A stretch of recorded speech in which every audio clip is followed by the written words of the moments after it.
Magandang araw sa inyong lahat. Ako si Dr. Maria Reyes. At ngayong araw, susuriin natin ang paksa kung bakit ang pagkain lamang ng 25 butil ng mani sa umaga ay sapat na upang mapigilan ang biglaang pagtaas ng iyong blood sugar sa buong araw. Sa loob ng maraming taon, kayo ay nalinlang. Ang mani, itong pamilyar na pagkain, ay laging itinuturing na bawal para sa mga pasyenteng may diabetes. Ngunit ang nakakatakot na katotohanan ay ang mismong pag-alis ng mani sa inyong dieta ang nag-alis sa milyon-milyong Pilipino ng pagkakataong natural na makontrol ang kanilang blood sugar.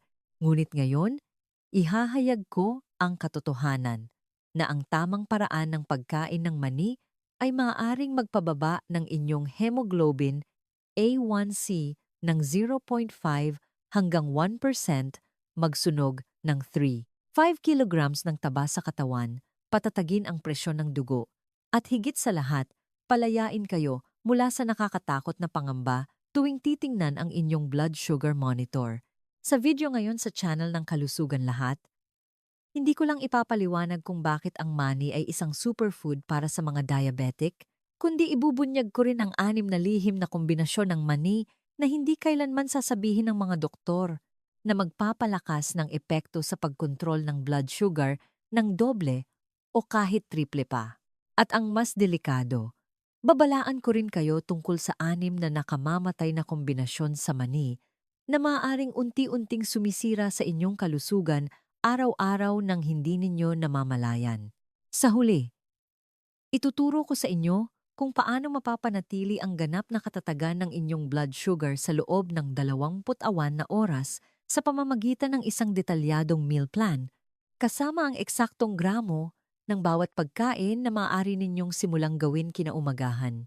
Kung nakakatulong ang video na ito, mangyaring pindutin ang like button, ibahagi ito, mag-subscribe sa channel at i-on ang notifications para hindi makaligtaan ang mahahalagang impormasyon sa kalusugan sa hinaharap.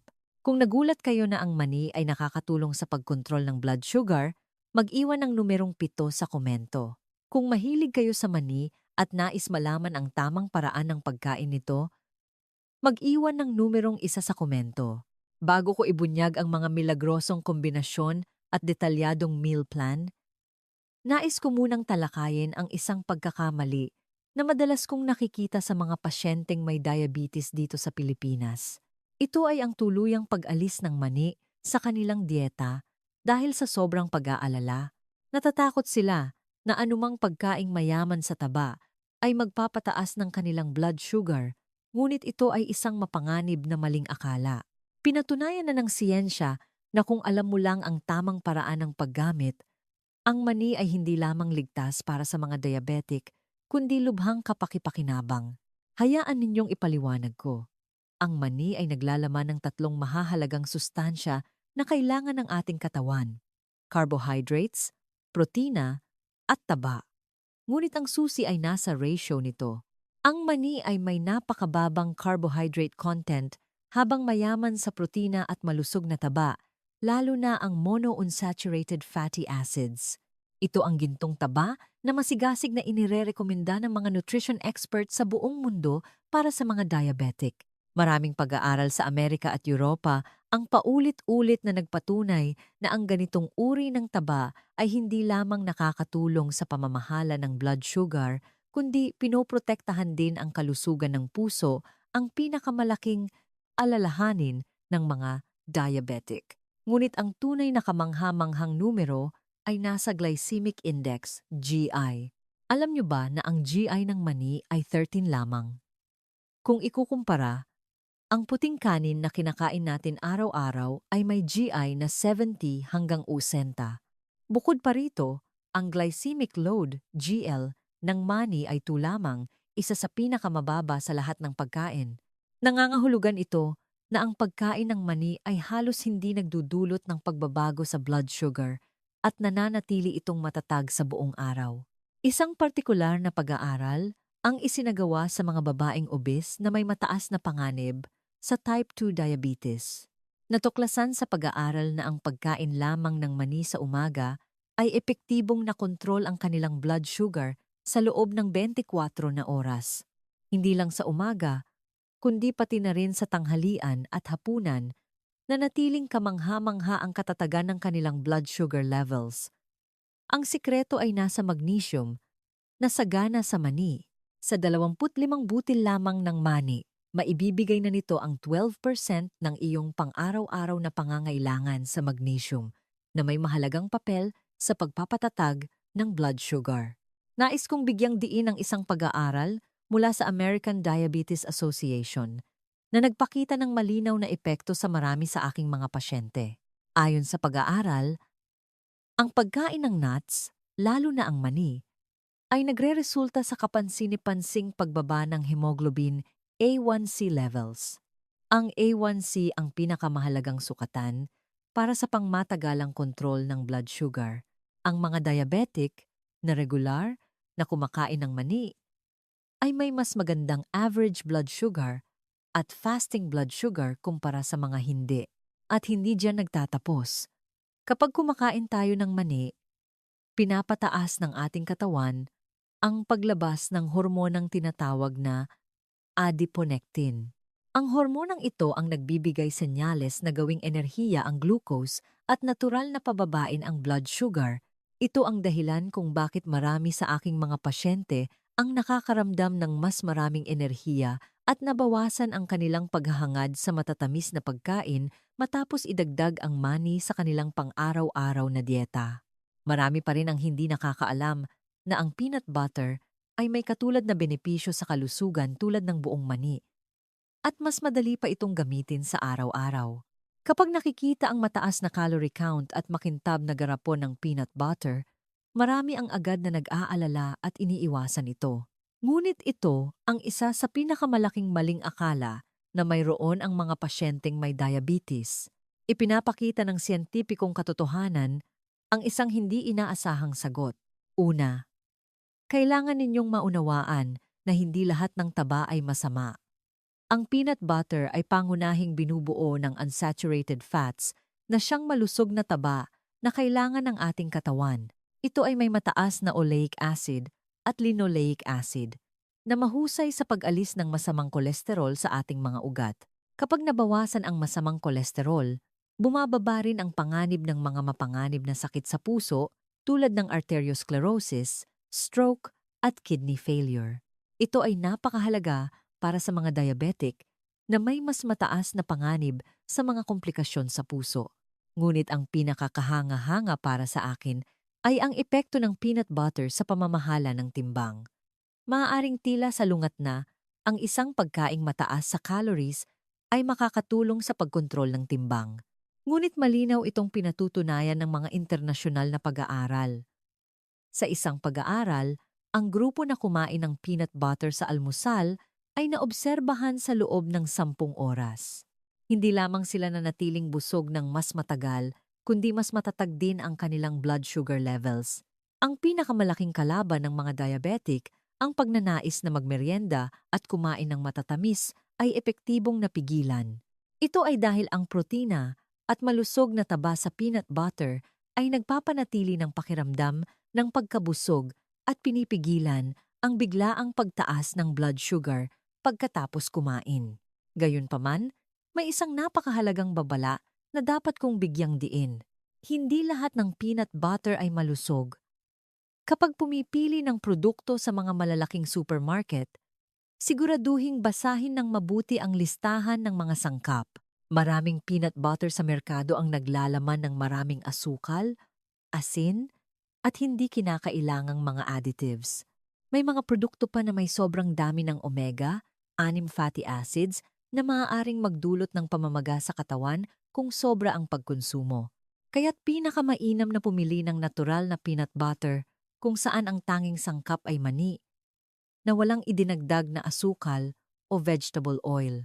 Tungkol naman sa dami, maraming nagtatanong. Ayon sa mga pag-aaral, ang isang karaniwang adult ay maaaring kumonsumo ng halos 2 kutsarang peanut butter bawat araw. Ngunit kung ikaw ay may diabetes o sobra sa timbang, mas mabuting bawasan ito sa 1 kutsara bawat araw. Ang dami na ito ay sapat na upang makuha ang mga benepisyo sa kalusugan nang walang sobrang calorie burden. Ipinapayo ko sa aking mga pasyente na laging obserbahan ang pagbabago sa kanilang katawan sa mga unang linggo dahil ang reaksyon sa parehong pagkain ay maaring mag-iba sa bawat tao. Parehong mabuti ang mani at peanut butter. Ngunit may isa pang mahalagang salik, ang oras ng pagkonsumo.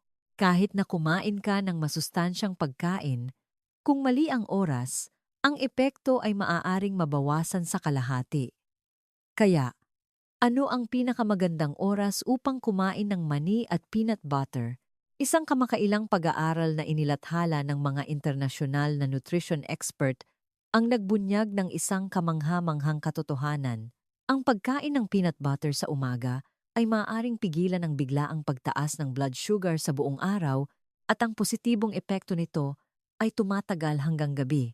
Ito rin ang pangunahing sikreto na sinunod ng marami sa aking mga pasyente na nagdulot ng magandang resulta. Alam kong ang peanut butter ay hindi isang tradisyonal na sangkap sa mga pagkaing Pilipino, kaya marami ang nag-iisip kung paano ito natural na isasama sa kanilang pang-araw-araw na dieta.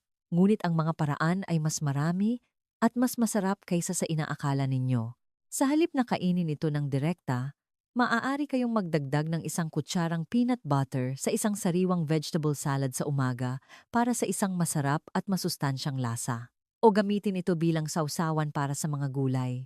Ilang pasyente ko ang nagdaragdag ng peanut butter sa kanilang morning smoothie na may saging at soy milk para sa isang perpektong almusal na nagpapanatili sa kanila na busog ng matagal at nakakatulong sa pagkontrol ng blood sugar. Ngunit mayroon ding dapat tandaan dito. Bagamat maraming benepisyo ang mani at peanut butter, ang ilang taong may type 2 diabetes ay kailangang maging maingat. Ang mani ay may mas mataas na omega, 6 fatty acid content kumpara sa ibang nuts tulad ng almonds o walnuts. Kapag sobra ang omega, 6 sa katawan at nasira ang balanse nito sa omega, 3, maaaring tumaas ang pamamaga at ang ganitong talamak na pamamaga ay maaaring magpalala ng diabetes at magpataas ng panganib sa obesity. Kaya ano ang dapat gawin? Ang solusyon ay simple ngunit napaka-epektibo. Isama ang sapat na omega, atat na fatty acid sa inyong dieta upang balansehin ito sa omega. Regular na isama ang salmon, mackerel, chia seeds o flax seeds sa inyong lingguhang meal plan.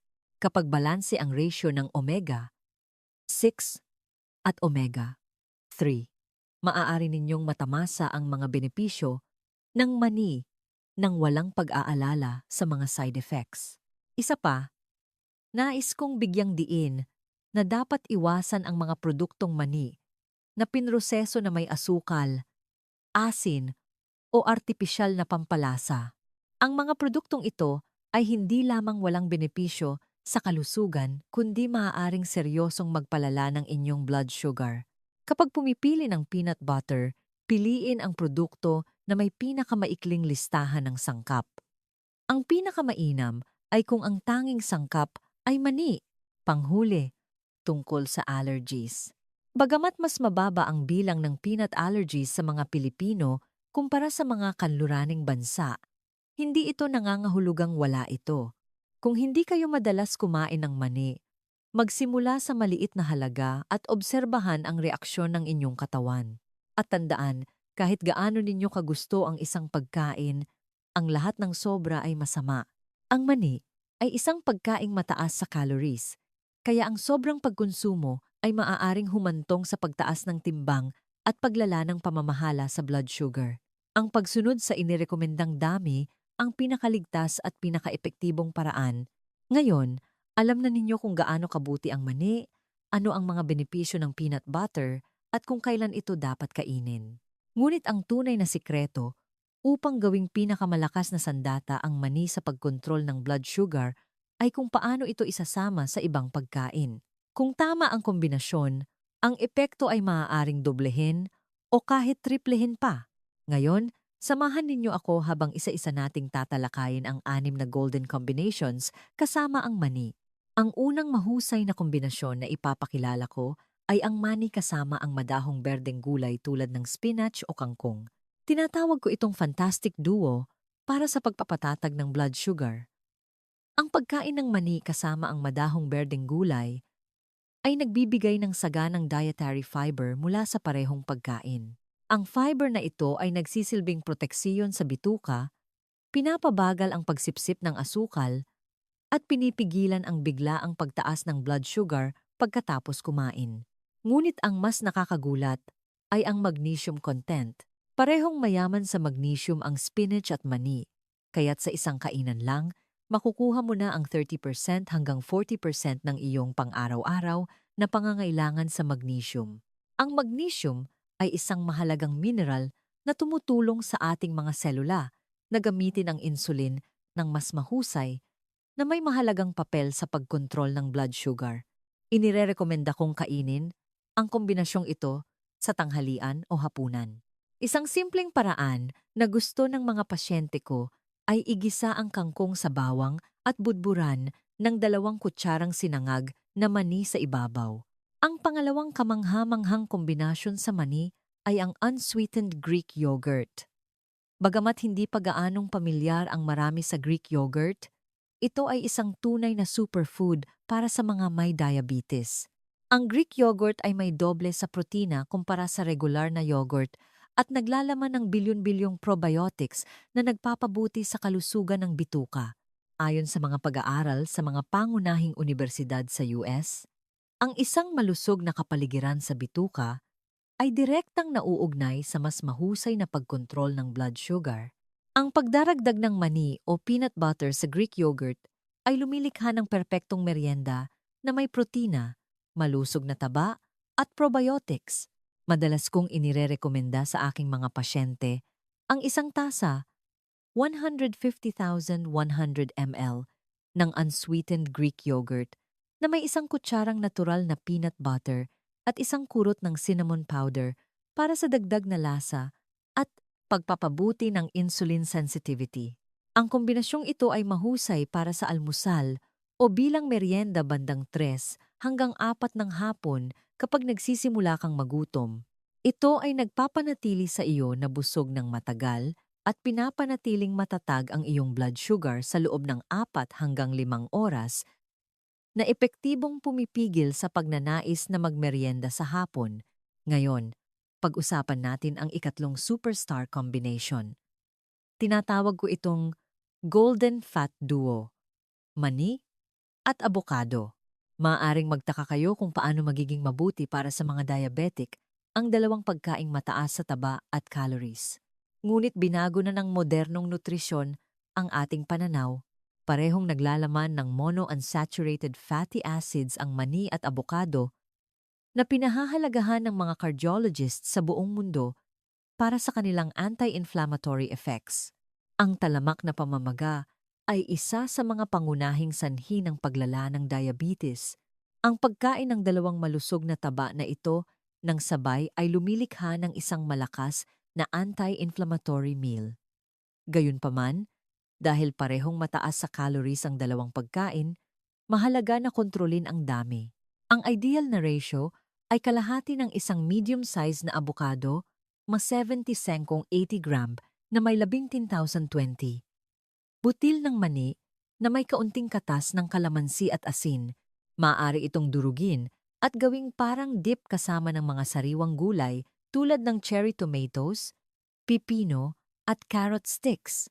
Ano naman ang ika-4 na mahusay na kombinasyon? Ang pinakasimple ngunit epektibong kombinasyon na madalas kong inirerekomenda sa aking mga pasyente ay mani kasama ang mansanas o kinsay, celery. Ito ay isang perpektong merienda na maihahanda sa loob lamang ng ilang minuto. Ang mansanas ay mayaman sa isang uri ng soluble fiber na tinatawag na pectin na nagpapabagal sa panunaw at pagsipsip ng asukal.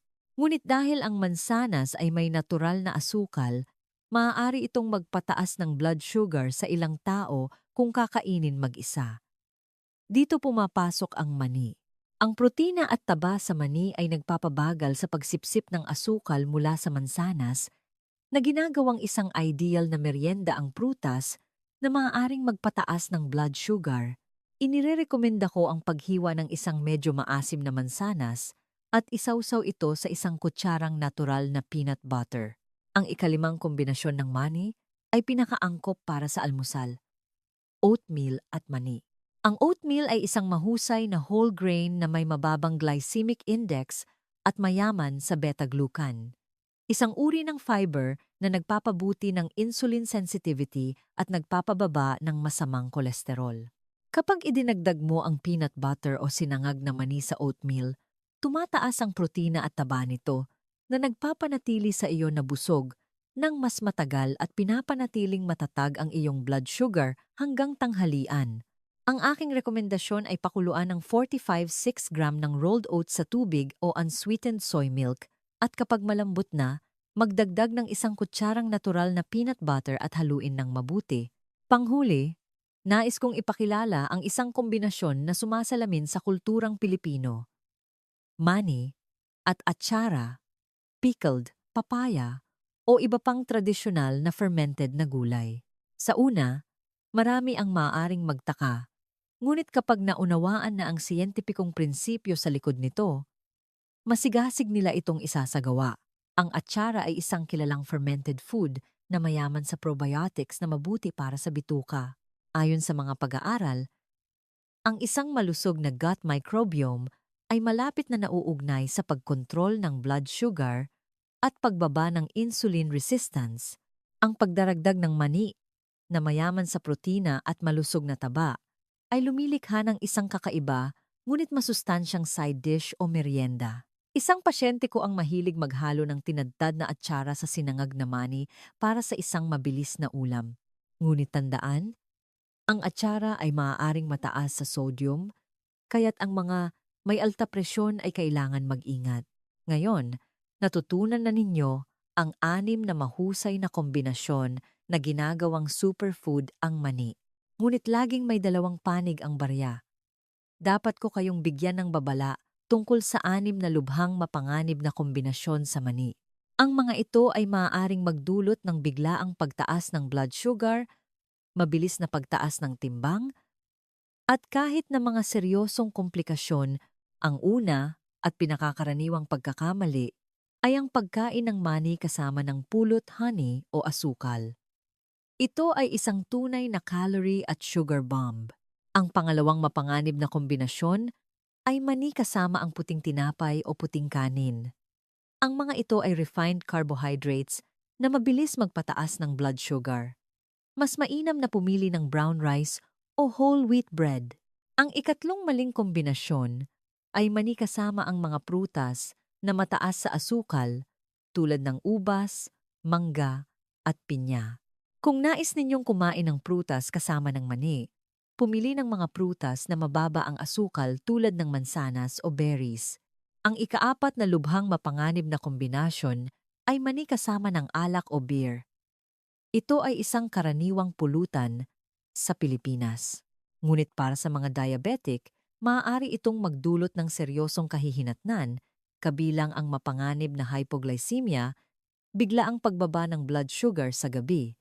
Ang ika-5 mapanganib na kombinasyon ay maalat na sinangag na mani kasama ang maalat na sausawan o pagkain. Ang problema dito ay ang sobrang sodium. Ang sobrang sodium ay nagpapataas ng presyo ng dugo at nagbibigay ng dagdag na pasanin sa mga bato.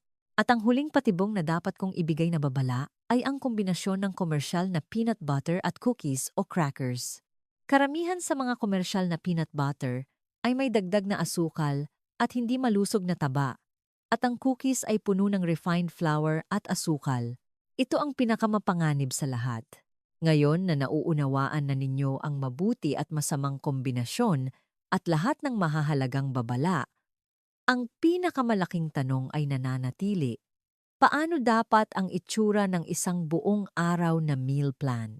Huwag mag-alala. Naghanda ako ng isang kumpletong meal plan mula umaga hanggang gabi, kasama ang mga recipe at eksaktong sukat na maaari ninyong simulang gawin bukas. Almusal, 7 to 8 a.m. Stable Energy Bowl, Base, 4050G. Rolled oats, Lutuin sa 200 milliliters na tubig o unsweetened soy milk, pampalasa. Kalahating kutsaritang cinnamon powder habang niluluto. Pagkatapos maluto, haluin ang isang kutsarang natural peanut butter. Topping, isang kutsaritang chia seeds. Ito ay magbibigay ng matagal na enerhiya nang walang biglaang pagtaas ng blood sugar. Umaga na merienda, 10,020 AM. Simple, smart snack. Kombinasyon. Isang maliit na mansanas medyo maasim na klase at 25 butil ng plain roasted peanuts. Ang fiber mula sa mansanas at protina, taba mula sa mani ay nagpapanatili ng katatagan ng blood sugar. Tanghalian 12 to 1 p.m. Power green salad with peanut dressing. Base. 150,200 grams ng pinaghalong madahong gulay, spinach, lettuce, kangkong. Protina, fiber. 80 g ng nilagang, chickpeas o black beans. Gulay. Hiniwang kamatis, pipino, bell pepper. Dressing. Paghaluin ang 2 kutsarang natural peanut butter, 1 kutsarang toyo, low sodium, 1 kutsaritang sesame oil, 1 kutsaritang suka, at tinadtad na bawang. Ito ay isang kumpletong pagkain na mahusay para sa puso at blood sugar, hapon na merienda. 3.4. Crunchy, creamy treat, kombinasyon. 4.5 tangkay ng celery na hiniwa at 1 kutsarang natural peanut butter bilang dip. Halos walang epekto sa blood sugar, ngunit nagbibigay ng pakiramdam ng pagkabusog. Hapunan, 6 to 7 p.m. Colorful veggie stir-fry with peanuts. Base, 300 gram ng pinaghalong gulay broccoli, carrots, mushrooms, bell peppers. Protina, 100 gram ng tokwa o dibdib ng manok. Paraan. Igisa ang bawang at luya, idagdag ang protina at gulay. Timplahan ng low-sodium soy sauce. Topping. Budburan ng 2 kutsarang dinurog na sinangag na mani bago ihain. Ihain kasama ng kalahating tasa ng brown rice. Ito ay isang magaan, ngunit nakakabusog na hapunan. Siguraduhin kumain ng hindi bababa sa 3 oras bago matulog. Sa pagsunod sa planong ito, marami sa aking mga pasyente ang nagulat ng pagbaba ng kanilang A1C ng 0.5-1%, pagbaba ng timbang na 3.5 kg at malaking pagbuti sa kanilang presyon ng dugo at pangkalahatang pakiramdam pagkatapos ng 3 buwan. Ito ay hindi isang panandaliang dieta, kundi isang napapanatiling paraan ng pamumuhay. Ngayon, mayroon na kayong lahat ng kaalaman at praktikal na mga tool upang gawing pinakamalakas ninyong kaalyado ang mani sa laban kontra diabetes. Ang pag-abot ninyo sa puntong ito ay isang mahalagang unang hakbang, ngunit sa aking mahigit 15 taong karanasan, isang bagay ang aking natutunan. Ang kaalaman ay walang kapangyarihan kung nananatili lamang ito sa isipan. Ngunit kapag ito ay isinasabuhay ng paulit-ulit, doon nito binabago ang katawan at binabago ang buhay. Ang dayetang nakasentro sa mani na ito ay hindi isang trend. Ito ay isang diskarte sa buhay na lumilikha ng isang kapaligiran kung saan ang iyong katawan mismo ang natural na namamahala sa blood sugar.